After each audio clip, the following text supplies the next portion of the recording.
In this video, I will quickly show you how to work on Fiverr as a graphic designer and get clients online.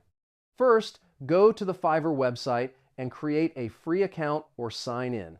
Once you are inside, click Become a Seller to activate your seller profile. Next, complete your profile by adding a professional photo, description, and your graphic design skills such as logo design, social media posts, thumbnails, or banners. Then create a gig, which is the service you will offer on the platform. Enter a clear title, choose the graphic design category, and write a description explaining what you can create for clients.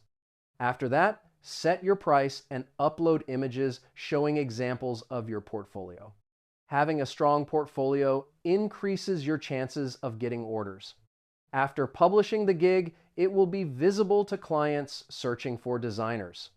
Always respond quickly to messages and deliver high-quality work to receive positive reviews.